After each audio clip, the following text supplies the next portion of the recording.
players that were coming out here.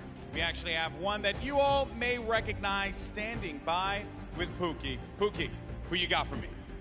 Thank you so much, Golden Boy. I am up here on the main stage with Ninja. Familiar faces for everyone in the crowd. Let's hear it. How excited are you to be here today at the World Cup Creative Mode? This is something different for you, I'm sure. Yeah, I haven't really done too much creative, but I've been playing a lot with these guys, obviously, the last 48 hours. And no, I'm really excited. I think we got a really good chance, and we're going to have a lot of fun.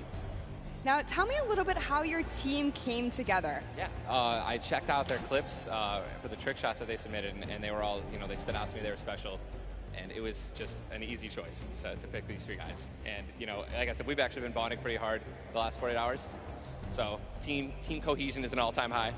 Team cohesion, I love it. We should have named you guys the Ninja Trick Shot Warriors, really. That would have been awesome, but there's no, there's a ninja skin kind of in the game, so, we could have had, maybe some of that. It's all good. I like the little whip. I love my little ice cream. And anybody that you're looking forward to facing off against here today? Everyone here. Saga, he's my fellow, Red Bull competitor, essentially, and, Scissors because he talks a big game. That's it, yeah. Those two guys I'm looking out for them the most. Well, he does talk a big game. Let's see if he can back it up today. Thank you so much. I wish you all the best of luck. Golden Boy, what do you think? Well, I think that's pretty awesome because the good news is we got 8 great teams that are going to be playing for a $1 million grand prize in 3 very creative modes, which means today's really all about fun. And who better to have some fun with than none other? You got Monster, Sundown, over at the cast booth. Take it away, fellas. And boys and girls, Jonesies, Bonesies, and everyone in between, welcome to the Fortnite World Cup Creative Finals. I'm one of your casters, Sundown, joined here by Monster. Monster, how you doing today, man? Doing great. This is the moment we've all been waiting for, 10 weeks of qualifiers, and it's all coming to life. And this is what we're here for. Yes, after the 8 trials, now what you will be seeing on the stage will be 4 sets of 3 matches in 2 never-before-seen maps, and a little refresher coming from the Creative Showdown there with Sky Station Showdown. It's going to be incredible. That's right. So you guys have seen the Sky Station before. Lucky for them, they get to kind of come in here, prepare, kind of prepped up. But there is so much more that is going to happen that hasn't been unveiled today. Oh, and I mean, it's good. Seeing the adaptation across these sets is going to be incredible, and they're going to get a chance to revisit them at the end with a little remix, but we'll get into that here in a second. Let's check out the overall scoring and how these guys are going to be competing and how they will win. So, as we said, that first set is Sky Station Showdown. Junkyard Juke will be the second one. Set 3 will be a never-before-seen World 1, and then set 4 will be the Golden Games. Now, the Golden Games will comprise of a singular match from each one of the other 3 with, as I said, a nice little remix on it. And the Golden Games is worth a golden llama, while all of the other sets are worth a singular silver llama. How do those llamas add up, Monster? Yeah, you want to accumulate the most llamas throughout each set. We're treating each set as its own individual thing with a couple games in between. So they're going to get a couple runs at it, and you just want to do the best in every set and get those llamas so you can take it all home. Yes, now the winner of the set will go through, and in case there is a tie, it will come down to that golden llama. The golden llama will trump all. Now let's get into the prizing, which will also determine a little bit of the scoring. We'll take a look and we'll throw that up there for you. And the way it ends up working is from top to bottom. Each one of these contestants will be winning money. So everyone is a winner in there, but first place ends up deciding that. And this is per the individual matches, and it's cumulative. It won't carry over through the sets, but they're still taking it home at the end of the day. So you definitely want to get in the top 4 to bump up that score. Yeah, that's right, and that is every game. Per match, we have a big winner. Of course, it's going to be divvied out between everyone competing, but come on, with the amount of games that's going on today, this is incredible. Yes, that is across 12 of matches total. So tons of chances to win prizes from all of these guys. Let's take a look at the roster and all of the teams who will be competing and give you guys a quick little overview. You can see Chicken Champions led by El Rubius, Sunshine Soldiers, got that one right too, Zeke, with Danyan and Achin representing as the captains, Funky Fighters with Tomoya, Karoku represented by Lachlan. But we got to give some love to the Ravens Revenge. You can see them up there, Little Whip Warriors. We already kind of touched base with Ninja. Llama Record, which you talked about a lot coming up into here. And of course, the Fish Fam, who's going to be led by Scissors. And these are some of the creative kings. They've been able to go through, run, qualify. A lot of them have had the world run, or not world run experience, excuse me, but in those death runs where they were doing the qualifications. But there are also some combat aspects. So we've seen Sky Station Showdown before. You know, there's going to be a little bit, I don't want to say advantage, but they might be a little more at home when you're actually firing bullets, building out, and trying to get those rotations in. Yeah, I mean, you cannot underestimate any of these teams. These guys grind, and they all play Fortnite. But let's go ahead and take a look at the format here so we can kind of see a run on how they take these victories. So now the VIP will be those creative captains, and they have to be the one in the capture point uncontested to score points. They will get 3 points per second in the initial hills, and then the first team to 1,000 points, or the highest scoring team by the end. And also, the creative captains will be wielding the Infinity Blade. That Infinity Blade will be important because they had to get to the capture points A, B, and C, which will give 3 points a second, and then 7 minutes into the round, point D opens up, where you will get about a lot more, right? 12 points a second. Four times is a lot. That is what you want to do. You want to gun for the point D on the map. That's your comeback, or that's your lead taker. Yeah, you can see a lot change when that opens up at 7 minutes, but now we're going to go in an overview. For those of you who are unfamiliar and didn't get to watch it at the Summer Block Party, we got you. Zeke, catch us up.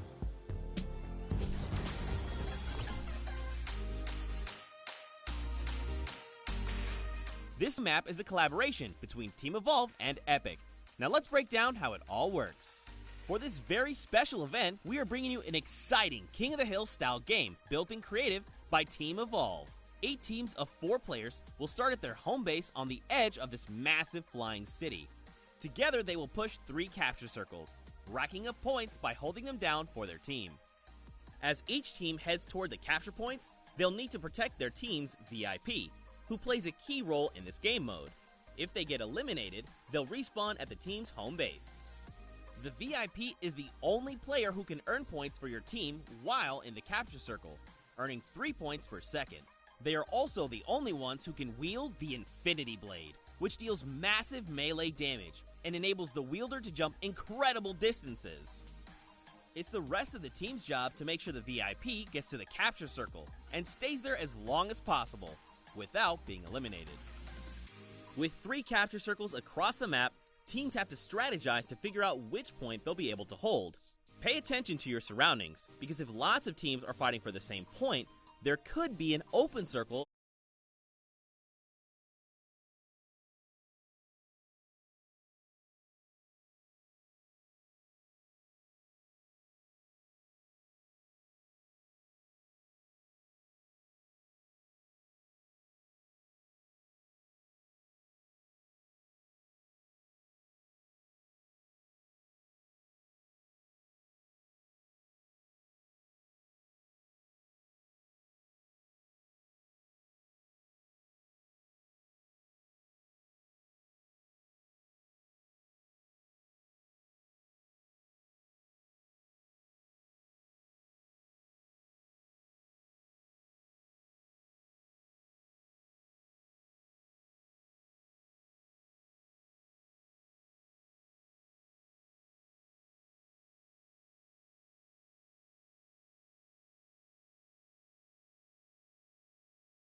they've swayed me. Their entrance has really swayed me. They definitely had a lot of confidence down there in Gotaga. It can be very competitive at a drop of a hat. My team to watch, the Llama Record Co., Hand of Blood, Spenos, Alex JJ Carnifex. You heard him talk about it. 3 competitive veterans and a very aggressive German. That's a combination that I want to see on Sky Station Showdown. Now, we've done a whole bunch of talking, but I know why you guys are here. You know why we're here. It's time to play some Fortnite. The Fortnite World Cup Creative Finals starts right now. And this is it. We are loading in Everyone's hopping out, and they are actually familiar with this map. So we're gonna see the strategies off the bat here. Let's see who can take away and break away with that early lead. Little Whip Warriors in the lead off the bat. Already you can see trades coming out now. A fun fact, the Infinity Blade wielder gets a bonus 100 health and shield, so he's sitting at the 200 mark. On top of that, Siphon is on. If you get an elimination, you get that 50 effective HP back over. That makes the Infinity Blade very hard to take down. They also get those big crescent move jumps to slam down. And as you can see going on the right-hand side of your screen, it is creative chaos all over the place. But now taking in with the Little Whip Warriors as they're able to clean it out, and Ninja's trying to rotate up top. Yeah, I'm sorry to break it to you, but the Llama Record was completely pushed off of their point. And now we have Ninja who's going in with the Infinity Blade. What a player to wield this one right here. Oh, he's getting pushed back. Notice how he doesn't even want to get eliminated. He wants to do as much damage as possible. But is that effective? I think you just kind of reset and you go, or you get up there and you start swinging. The 75 damage hit will be able to take it down, and the Llama Record Company establishes himself right back up. Now, what's going to be interesting to me is how the players utilize their building. You start with 50 wood, and then if you get an elimination, you get 25 wood directly into your inventory. So if you're able to kind of eliminate out and put pressure down, you can get some ridiculous builds, as we're already seeing on top of the Blue Hill. Yeah, this is actually a neck-and-neck race right here in the early game so far. Fish Fam, Chicken Champions, and Raven's Revenge are all trading spots at the moment. And Sunshine Soldiers comes right on in to wipe that up and get them out of there. And nice job for Stewart. And look at the Cuddle Crew across the way, just now getting their first points because they've been contested the entire time, whereas Llama Record Company has only had one team coming up towards them. Another thing to note, let's talk about the loadouts here, Monster. What are they rocking? They're rocking everything that you can get in the game, from blue tactical AR up to that hunting rifle. So you have the long range, you have the close range, you have the AR. You kind of just pick and choose your battle, what you want to use. And the one thing you're missing that the Infinity Blade wielder does not have will be 9 impulse grenades. So everyone has a bunch of mobility to be able to get up there. But you see right there, Scissors able to cut down a bunch and get a decent amount of timing. Let's take a look at the score. Little Whip Warriors climbing up, but it is only a 5-second uncontested lead, and they're building on it. Right now, not a lot of points have been scored, which means when that hill opens up at 7 minutes, it's going to be that much more important. Yeah, this is going way better than I expected. There is no one dominant team so far, but the Little Whip Warriors are doing so great right now. There goes Ninja, and he does get traded out. Raven's Revenge kind of takes it back over. Will Go Taga's squad managed to hold it down for long enough to get their, points in. Don't forget, he has to clear out the point. If there's someone on it, you're not going to get anything. Right, and as soon as you're up there, teammates are not building for you, you're exposed for the entire map. Everyone else is able to see you. You can see El Rubius going in, but the double pack plus the Infinity Blade wielder of Hand of Blood. This Llama Record Company team is looking to go platinum with a great defense of their point. There it is, very nice. Finally starting to earn some points, trying to break that, triple digit. Hand of Blood, little fun fact right there. His dog Falco is Germany's second biggest dog influencer on Instagram. That's impressive, but I wonder who the first biggest is now. That's like, is there a statistic for that? Like, do you go down the line? But one thing I do want to note for Hand of Blood, look at the eliminations coming out of the Infinity Blade, already sitting on 7 and being aggressive. As the more he gets that siphon going, the better he's going to be. But the Chicken Champions come out on top there. No tender defenders are going left, able to hold the top, and now crawling their way back up there. They're only about like 10 seconds or so behind the Funky Fighters? Dude, wait a second. Where did the Funky Fighters come from? Suddenly they're at the top here, and the Little Whip Warriors have not managed to earn any points. Sunshine Soldiers looking to kind of ruin that festival up top, but it's Tomoya. We touched with him with Pookie early on. He said, you know what, he chose his players, specifically because they're great at depth runs, but it looks like they battle it out too. They're doing a very good job of making sure they go at the same time. You can see Tomoya here being patient, doing everything he can to try and find an outlet, but he doesn't want to commit before his teammates are there. He's waiting for Kutu. There they are. Kutu coming up with them as well. The fight is on, but we switch back over to Scissors just chopping it down, but the Fish Fam is a sushi there as the retake happens. That is actually crazy. Watch him kind of wait there, prepare the ambush. His team comes up and they collapse on the point, and bye-bye Fish Fam. Tomoya. And notice they had enough mats to completely encircle the top, but the Infinity Blade will be able to come right out. So instead, Tomoya jumps straight up to just stall out a couple every seconds, because every second matters. As you see Kutu also on 8 elims right now. The sword players putting in work. We have a bit of a tie up top. Funky Fighters and Fish Fam. Llama Records so close as well. This is a close one for the run in the top 5 so far.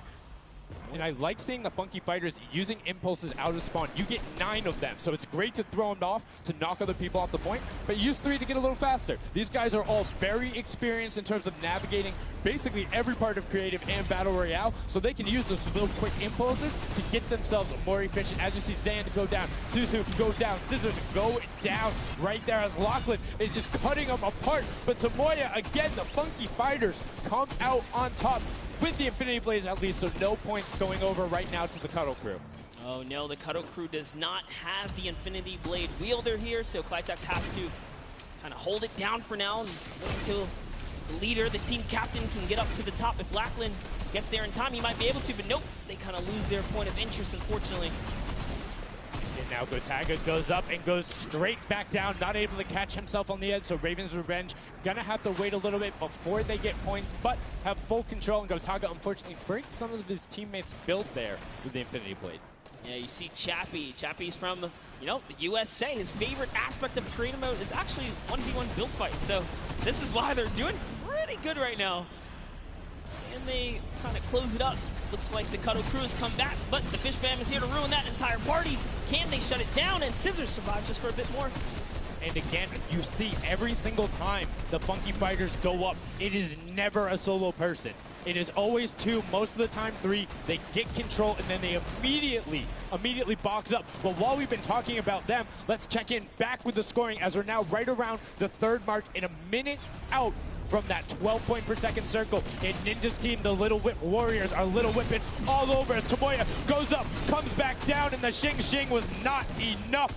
Cuddle Crew takes him down. I actually love that strat. You don't see anyone else really utilizing the dive straight up into the air to kind of disengage off the pressure. Ninja's doing a great job chopping up here. He's already at 8 elims. That, never mind, make that 9. That was Gotaga who went down right there.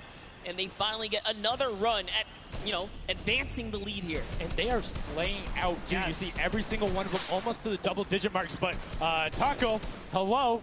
That was your head. Yeah, you got to be careful because, hey, if all you're doing is sitting there rifling, that's fine. Somebody...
That 4x bonus on capture point D, which is right in the middle. It only appears after the 7-minute mark. So now that we only have 5 left in the game, it's up to whoever can hit that 1,000 first or the timer runs out. But at this pace, I think the Fish Fam, the Funky Fighters, or the Llama Records are probably going to take it here.